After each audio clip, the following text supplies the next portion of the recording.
Hi, welcome. This is Dr. John Mason. I'm the founder and facilitator of Masters of the Journey. I have with me Glenn Josund, who's the longtime student of the Hopi Prophecies. He's going to be doing two presentations, a brief one in September and a workshop on October 1st. And I wanted him to come on and tell us a little bit about himself and his background so that you will find out what he is going through, what he's been through, and then we're going to have two short videos that are going to talk about the presentations. So, Glenn, welcome, and give us a little bit about your background and tell us why you're excited about the information you present. Hi, John. Thank you. I've been a student of the prophecies since 1979, 1980, and my journey began with an interest in college in philosophy, psychology, and anthropology. And as I went deeper into the academic experience, got into my third year of college, and I realized that mainstream academia was not going to take me where I wanted to go. So I undertook self-directed education at that point and arranged to do a vision quest down in Mount Shasta in 1984 when I was 22 years old.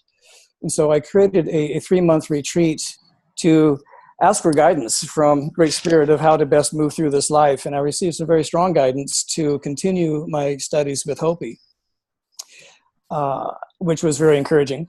So following up on that guidance, I traveled to various sacred sites throughout the Western United States and found that there was a series of very interesting spiritual gatherings hosted by Native American people and New Ager rainbow people going on around the world. And so I availed myself to these. And the story took a bump forward. In 1999, I was at a spiritual gathering in British Columbia called The Rebirth of Mother Earth, which was hosted by the First Nations people in the central British Columbia area.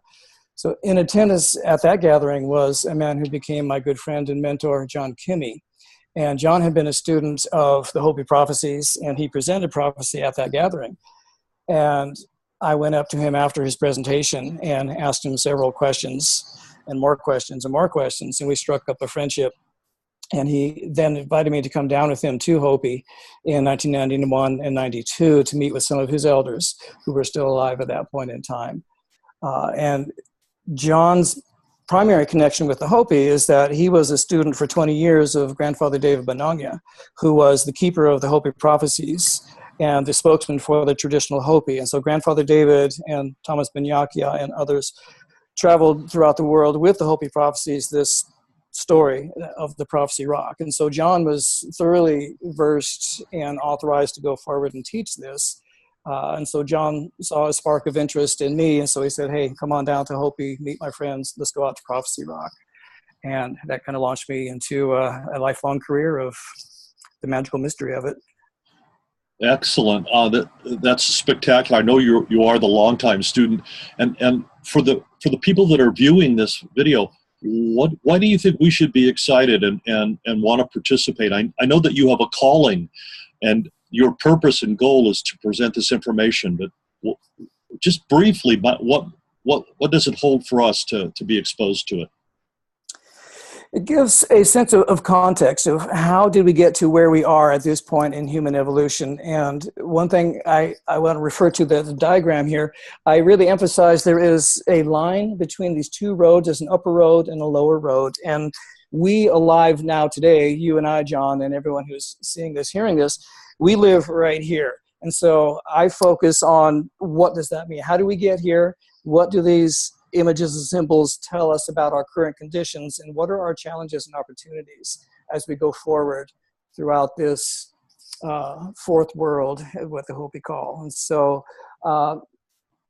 it's a very interesting perspective from another culture than our own.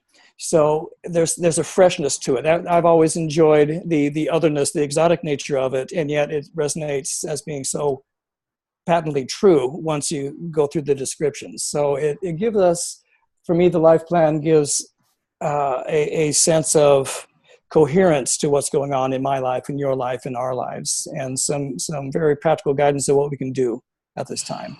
Well, thank you so much for this brief introduction. And I know that the presentations are designed to really help unfold all of this information. Yes. And as you can see, I'm coming in from the Four Corners region at the Grand Canyon, and I just feel the spiritual context. Am really looking forward to the presentation in September and then the one on October 1st. We will have another 2 short videos to describe what we'll be hearing at each one of those. So I'm going to end the recording right now for the sake of time. And thank you, Glenn, for joining us. I'm looking forward to getting some more information Absolutely. in our next videos. Thank you, John. I appreciate it.